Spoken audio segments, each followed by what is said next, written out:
Hello friends, I am Dr. Nilesh Sawant yet again with a new lecture on biology, and from the previous lecture, and that was our first lecture on this topic, so this is the second lecture, so we'll be continuing in that. Now in biomolecules, in the last lecture what we saw was the introduction part, where we have seen the similarities between the elements found in the earth crust, that is the environment nature, and that is the elements found in the living cells. So what we found was the overall elements were the same but the proportion varied.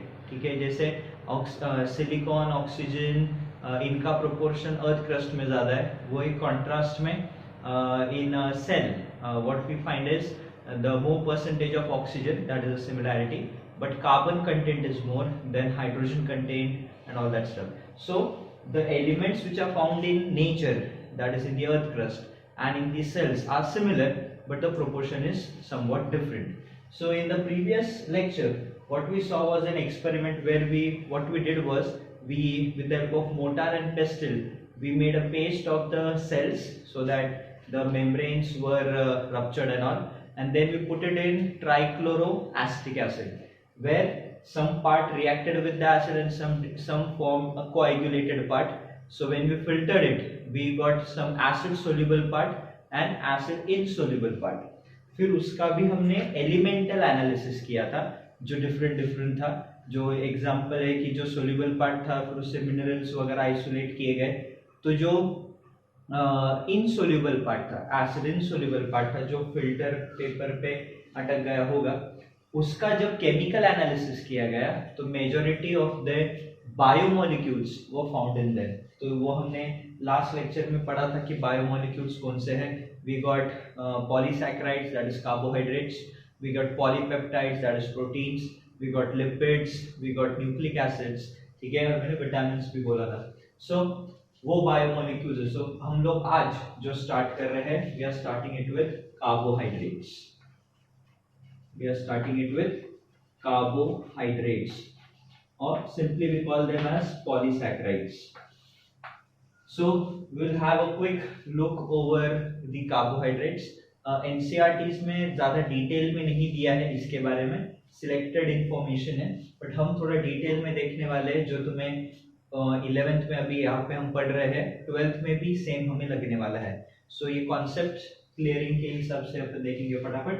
So carbohydrates की अगर हम बात करें, today will see the definition and we will see the classification in short, and next इसमें हम लोग थोड़ा उसके ऊपर bonds and structure importance लेके खत्म करेंगे. So as the name itself suggests, carbohydrates मतलब सबसे पहली बार जब ये define किया गया था, इनको बोला ही जाता था they were hydrates of carbon, इसलिए कार्बोहाइड्रेट्स. ठीक है, तो उसका जनरल फॉर्मूला भी जब लिखते हैं हम आज भी कार्बोहाइड्रेट्स का, भी write it in this way, CxH2O. So they are hydrates of carbon in that sense. But ये काफी पुराना डेफिनेशन हुआ करता है, जो आज के डेट में हम उसे यूज नहीं करते. उसके बाद इसको बदला गया डेफिनेशन, तो इसे माना जाता था these are macromolecules which had the elements carbon, hydrogen, oxygen, where hydrogen is to oxygen is in 2:1 ratio. मतलब वो ऑर्गेनिक एलिमेंट्स जो कि एक किस्म के नेचुरल पॉलीमर्स भी हो सकते हैं, जिनमें एलिमेंट्स कार्बन, हाइड्रोजन, ऑक्सीजन है, जिसमें हमेशा हाइड्रोजन ऑक्सीजन का रेशियो 2:1. जैसे एग्जांपल ले लो C6H12O6. So this is glucose. So तुम इसमें देख पा रहे हो 12:6, मतलब इसका रेशियो 2:1 आएगा रफली. ठीक है, सुक्रोज ले लो C12H22O11. This is sucrose. Normal or table sugar, जो घर पे हम शक्कर खाते हैं, शुगर केन से जो डिराइव होती है, सुक्रोज.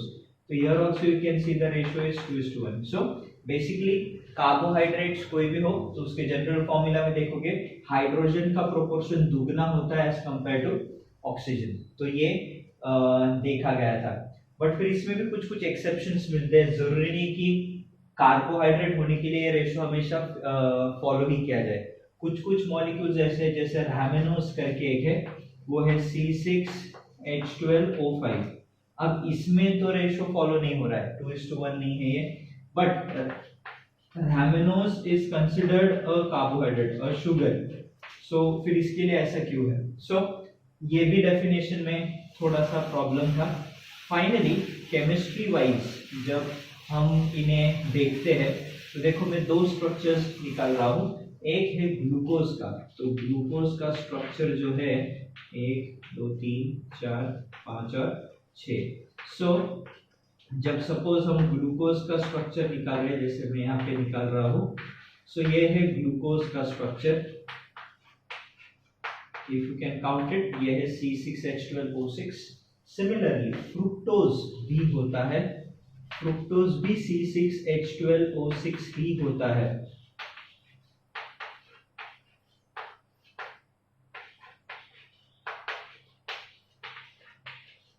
सो ये है फ्रुक्टोज, ये है ग्लूकोज। तो तुम दोनों में देख सकते हो, दोनों ही टेक्निकली कार्बोहाइड्रेट है।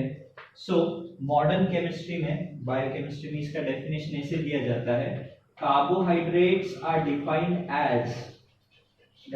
As polyhydroxyaldehydes or they are called as polyhydroxyketones, known as polyhydroxyketones, or compounds that on hydrolysis will give you polyhydroxyaldehyde, polyhydroxyketone। ये तो समझ में आया। तो तुम ग्लूकोज में देख सकते हो they are multiple OH groups, but उसका जो मेन फंक्शनल ग्रुप है वो अल्डिहाइड है, ठीक है। IUPAC नेमिंग के हिसाब से अल्डिहाइड डोमिनेंट ग्रुप है। सिमिलरली यहाँ पे भी तुम देख रहे हो OH ग्रुप्स बहुत सारे हैं, बट जो डोमिनेंट ग्रुप है वो कीटोन है, तो IUPAC naming wise ketone dominant है। तो मेन ग्रुप के तौर पे you will get aldehyde and ketone, but you will get multiple OH groups.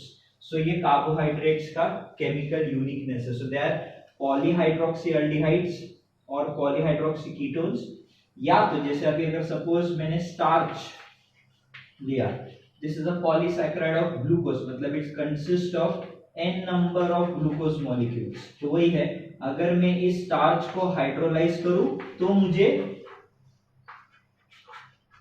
ये मिलेंगे, इनमें से कोई ना कोई प्रोडक्ट मिलेगा, या तो पॉलीहाइड्रोक्सीअल्डिहाइड, जैसे ग्लूकोज है पॉलीहाइड्रोक्सीअल्डिहाइड है। तो होप सो डेफिनेशन समझा होगा कार्बोहाइड्रेट्स का। Carbohydrates are defined as organic compounds which are optically active, एक और उसमें एक वर्ड आ जाता है ऑप्टिकली एक्टिव, पॉलीहाइड्रोक्सीअल्डिहाइड और पॉलीहाइड्रोक्सीकीटोन, और compounds that on hydrolysis will give you polyhydroxyaldehyde और पॉलीहाइड्रोक्सीकीटोन्स। सो ये उसका प्रॉपर डेफिनेशन है इन टर्म्स ऑफ केमिस्ट्री। तो होप सो सबको डेफिनेशन समझा। सो ये डेफिनेशन तुम्हें याद रखना है, ये तुम्हें अभी 11th में भी काम आ जाएगा, 12th के लिए भी काम आ जाएगा, सेम डेफिनेशन है। So you need not have to learn it twice, ठीक है। सो ये याद रखोगे। So this is how carbohydrates look like. So ये उनकी डेफिनेशन है रादर। नाउ उसका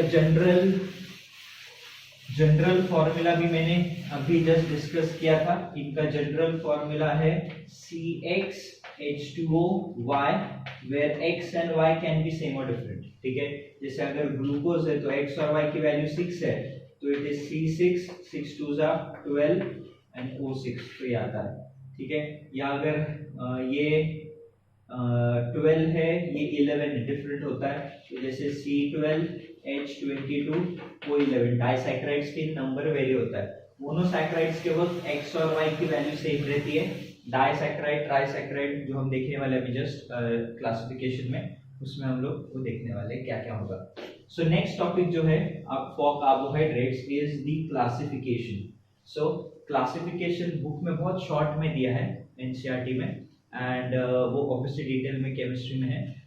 स्टेट बोर्ड में भी इसके बारे में काफी अच्छे से जिक्र किया है, तो हम लोग देख लेते हैं डिटेल में थोड़ा इसको। Classification wise basically carbohydrates are classified into two, they are sugars and non sugars, ठीक है। हम इनको बेसिकली दो कैटेगरीज में डिवाइड करते हैं, sugars and non sugars. Sugars का मतलब क्या, वो कार्बोहाइड्रेट्स जो टेस्ट में स्वीट है जो पानी में सोल्यूबल है and which are crystalline by nature, solid state में क्रिस्टलाइन है। तो घर की शक्कर हम देख सकते हैं, जो हम रेगुलर घर पे यूज करते हैं केन शुगर, तो वो टेस्ट में स्वीट है, पानी में घुलती है और क्रिस्टलाइन है। ये फीचर जिसमें ग्लूकोज उसमें आता है, तो ये सब जो है वो शुगर्स कहलाए जाते हैं। एग्जैक्टली ऑपोजिट दैट इज जो कि टेस्टलेस है, ठीक है, देन जो कि इनसोल्यूबल है एंड जो कि अमॉर्फस है।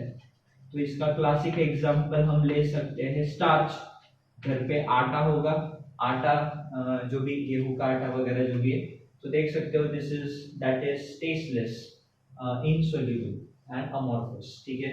तो कोई भी हो सकता है, लकड़ी भी हो सकती है, सेल्यूलोज, तो अगेन इट इज टेस्टलेस, पानी में नहीं घुलती एंड उसका पाउडरी होता है अल्टीमेटली। सो ये है शुगर्स, नॉन शुगर्स, ठीक है।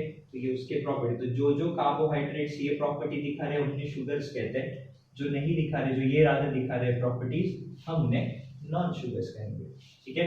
सो ये है प्रॉपर्टीज पे बेस्ड उनके दो टाइप्स। एंड शुगर को ही लैटिन में सैकरम कहते हैं, इसलिए हम लोग इन्हें सैकराइड्स कहते हैं, ठीक है। शुगर मीन सैकरम, इसलिए हम लोग शुगर्स को ही क्या नाम से जानते हैं, we know them as saccharides, ठीक है। सो डिपेंडिंग कि पानी में हाइड्रोलाइज करने के बाद मुझे क्या मिलता है, sugars are classified as monosaccharides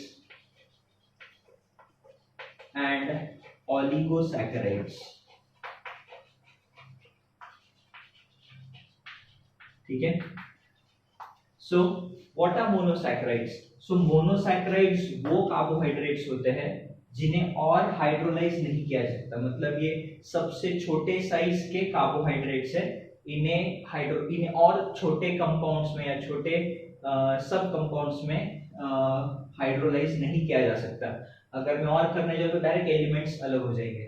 so these are the smallest possible sugars that can you get, ठीक है। तो हाइड्रोलिसिस के बाद मतलब they cannot be further hydrolyse simply, तो इसके आगे और कोई छोटा मॉलिक्यूल नहीं बन सकता ऑफ कार्बोहाइड्रेट, नहीं तो फिर वो मॉलिक्यूल डिसइंटीग्रेट हो जाएगा। सो हम उसे नाम में है ना, मोनो मींस सिंगल, ठीक है। तो this is the single possible molecule, smallest molecule that you can get after any hydrolysis. तो पॉलीसैकराइड्स, ओलिगोसैकराइड को अगर हाइड्रोलाइज करो तो सबसे छोटा मॉलिक्यूल शुगर का जो मिलेगा हम उसे मोनोसैकराइड कहते हैं। Next, monosaccharides are further divided into two depending कि कौन सा मेन फंक्शनल ग्रुप है। सो अगर अल्डिहाइड आता है so we call them as aldose, और अगर कीटोन आता है उसमें तो हम उन्हें कहते हैं कीटोस, ठीक है। देन अल्डोस आर फर्दर क्लासिफाइड कि उनमें डिपेंडिंग ऑन कितने कार्बन है। याद रखोगे कार्बोहाइड्रेट्स का मिनिमम कार्बन लेवल इज 3, मतलब it starts from 3 carbon onwards. तो ये सारे जो अभी मैं नाम ले रहा हूँ ये सब लर्न चाहिए फॉर एमसीक्यूज, ठीक है। जैसे 3 कार्बन है तो हम उसे कहते हैं triose. So how do we read it? We read it aldo triose, ठीक है। तो हम कार्बोहाइड्रेट मोनोसैकराइड को कैसे रीड करते हैं? अल्डो ट्रायोस। सो इसका एग्जांपल की अगर बात करते हैं तो वो आता है ग्लिसरॉल्डिहाइड, तो वो आता है ग्लिसरॉल्डिहाइड, ठीक है। नेक्स्ट टेट्रोस, तो common sense how we call it as aldotetrose, 4 carbon, तो इसका एग्जांपल आता है दैट इज इरेथ्रोस, इसका एग्जांपल आता है इरेथ्रोस। देन पेंटोस, तो पेंटोस का एग्जांपल क्या आता है? Means it is aldopentose. So अपना डीऑक्सीराइबोस मतलब जो डीएनए में लगता है वो शुगर, देन राइबोस जो आरएनए में लगता है, ठीक है, देन झाइलोस, देन एराबिनोस, ऐसे बहुत सारे हैं। एंड लास्ट जो है वो है हेक्सोस। तो हेक्सोस का मतलब जिसमें, तो अल्डो हेक्सोस मींस 6 कार्बन का कंपाउंड जिसमें अल्डिहाइड मेन फंक्शनल ग्रुप है। तो इसमें आते हैं ग्लूकोज, गैलेक्टोस, रामिनोस एंड मैनोस, ठीक है, रामिनोस एंड मैनोस। सो ये नाम अच्छे से लर्न चाहिए, कभी कभी एमसीक्यू भी आ जाता है, जैसे mannose is a dash type of sugar, तो aldotetrose, ketopentose, aldohexose, keto triose example ऐसे. So in this way they can ask you. So या ऐसा भी आ सकता है, which of the following sugar is an ketopentose. So फिर तुम्हें उसके एग्जांपल्स लर्न चाहिए, तो ये पोटेंशियली ऐसे एमसीक्यूज आते हैं. नेक्स्ट अगेन कीटोस में भी वैसा है, तो 3 कार्बन वाले शुगर को अपन कहते हैं कीटो ट्रायोज. तो इसका एग्जांपल है डाइहाइड्रोक्सी एसीटोन. इसका एग्जांपल आएगा डाइहाइड्रोक्सी एसीटोन. Next tetrose. अब देखो ये सबसे कंफ्यूजन पार्ट है. This is known as erythrulose. अब जरा देखो नाम का ही पूरा खेल है. This is erythrose, this is erythrulose. So बच्चों को इसी में कंफ्यूजन होता है. सो इरेथ्रोज, इरेथ्रियोलोज. तो इरेथ्रियोलोज मींस कीटोज में आता है, इरेथ्रोज बोला तो अल्डोज में आता है. देन पेंटोज, तो कीटोपेंटोज. तो इधर भी वापस देखो रिब्यूलोज. ठीक है, यहाँ पे राइबोज हमने पढ़ा है, तो अल्डोपेंटोज राइबोज, कीटोपेंटोज रिब्यूलोज. एंड सेम ज़ाइल्यूलोज, ये ज़ाइलोज हमने पढ़ा है, वो ज़ाइल्यूलोज है. ठीक है, so just watch out for them. And hexose, इसमें आता है फ्रुक्टोज, इसमें आता है फ्रुक्टोज. ठीक है, उसी को हम लेविलोज भी कहते हैं. So these are monosaccharides and these are all potential. कभी कभी क्वेश्चन भी आता है write a note on monosaccharides, तो इसकी डेफिनेशन लिख के तुम्हें ये आंसर में देना पड़ता है. तो सिर्फ इतना पूरा तो आने से रहा. ठीक है, करंट पेपर पैटर्न के हिसाब से जो मार्क्स जैसे है हाईएस्ट 3 मार्क का होता है, जो लास्ट का 5 मार्क का भी हम बोलते हैं, मेजॉरिटी टाइम ऐसा होता है कि वो 3 और 2 मार्क्स में स्प्लिटेड रहता है, तो या कभी 2 to 1 में स्प्लिटेड रहता है. बहुत रेयर होता है कि 5 मार्क का लॉन्ग क्वेश्चन डायरेक्टली पूछ ले. सो चांसेस कम है कि पूरा पूछे, हाँ, बट कोई सिलेक्टेड सेक्शन जरूर पूछा जा सकता है. नेक्स्ट वन जो है इज ओलिगोसैकेराइड्स. ठीक है, ओलिगोसैकेराइड्स मतलब सिंपल, जो 2 से लेकर 10 मोनोसैकेराइड्स दे ऑन हाइड्रोलिसिस. ये नंबर बहुत इंपॉर्टेंट है, इसके ऊपर काफी बार एमसीक्यूज भी आए हैं. सो 2 to 10 मॉलिक्यूल्स ऑफ जो मोनोसैकेराइड है, हम उन्हें ओलिगोसैकेराइड्स कहते हैं ऑन हाइड्रोलिसिस. सो 2 है तो डाइसैकेराइड, 3 है तो ट्राई, 4 है तो टेट्रा, 5 है तो पेंटा, 6 है तो हेक्सा, ऐसे करके डेका सैकेराइड्स तक जा सकते हो ओलिगोसैकेराइड्स में. बट सिलेबस में टेट्रा तक ही है, तो अपने उसी के एग्जांपल्स लर्न करने हैं. सो सिंपली अगर पहला हम लेते हैं डाइसैकेराइड्स. सो डाइसैकेराइड्स का मतलब क्या, जिन शुगर को हाइड्रोलाइज करके 2 मोनोसैकेराइड्स मिलते हैं. इसके 3 एग्जांपल्स कॉमन है. एक तो पहले सुक्रोज, मतलब जो घर पे हम टेबल शुगर खाते हैं वो, तो it is actually a disaccharide of glucose plus fructose. ये सब एमसीक्यूज में आते हैं. सुक्रोज किन मोनोसैकेराइड से बना है वगैरह. सो ये एक है. Next is lactose. Lactose means milk sugar. दूध जो नेचुरली मीठा होता है, it is because of lactose. तो it is made up of glucose plus galactose. ठीक है, ये भी एमसीक्यूज वगैरह के लिए याद रखोगे. एंड लास्ट वाला जो है वो है माल्टोज. ठीक है, जो सीरियल ग्रेन्स में जनरली मिलता है. ठीक है, सो उसमें it is made up of 2 glucose molecules. So ये कुछ डाइसैकेराइड्स है. देन ट्राइसैकेराइड्स. ट्राइसैकेराइड्स का एग्जांपल तुम लर्न कर सकते हो, एक दिया है, दैट इज कौन सा है, राफिनोज. ठीक है, it is raffinose which is made up of 1 glucose, 1 fructose and 1 galactose. ठीक है, so trisaccharide, this is disaccharide. And last जो है वो है टेट्रासैकेराइड. लास्ट जो है वो है टेट्रासैकेराइड. इसका एग्जांपल आता है statues. Statues is made up of 1 glucose, 1 fructose and 2 galactose. तो ऐसे करके वो 4 है. होप सो सबको ओलिगोसैकेराइड्स भी क्लियर होगा. And the last topic for the day is the non sugars, जिन्हें हम पॉलीसैकेराइड, मतलब 10 के आगे, मतलब जो शुगर्स या जो कार्बोहाइड्रेट्स 10 से ज्यादा मोनोसैकेराइड्स के यूनिट्स देते हैं, 10 से ज्यादा मोनोसैकेराइड के यूनिट्स देते हैं, हम उन्हें पॉलीसैकेराइड्स के नाम से भी जानते हैं. ठीक है, तो इन्हें हम कहते हैं, और उसके प्रॉपर्टीज हमने पढ़ ही लिए थे. एंड नेक्स्ट इसमें जो आते हैं टाइप्स जो जनरली होते हैं, वो होते हैं होमोपॉलीसैकेराइड्स और हेटेरोपॉलीसैकेराइड्स। अब इसके बहुत सारे एग्जांपल हैं। होमोपॉलीसैकेराइड्स में कौन कौन आएंगे, जैसे सेल्यूलोज, क्योंकि सेल्यूलोज सपोज एग्जांपल ले लो कि लाखों मॉलिक्यूल से बना है, तो हर वो लाखों मॉलिक्यूल्स हमेशा ग्लूकोज के ही हो गए, ठीक है। इवन स्टार्च हो गया, ग्लाइकोजन हो गया, ये भी लाखों करोड़ों मॉलिक्यूल्स ऑफ किसके, ग्लूकोज के ही बनते हैं। बट वो एक ही molecule, so these are all homopolymers, मतलब एक ही, दैट इज ग्लूकोज ही बार बार लग कर, फिर वो स्ट्रेट में हो, ब्रांच में हो, वैसे करके ये हमें देता है, ठीक है। एक और आता है इसमें इन्यूलिन। अब ये थोड़ा मैं जानबूझ के इसे स्ट्रेस कर रहा हूँ, इंसुलिन प्रोटीन है।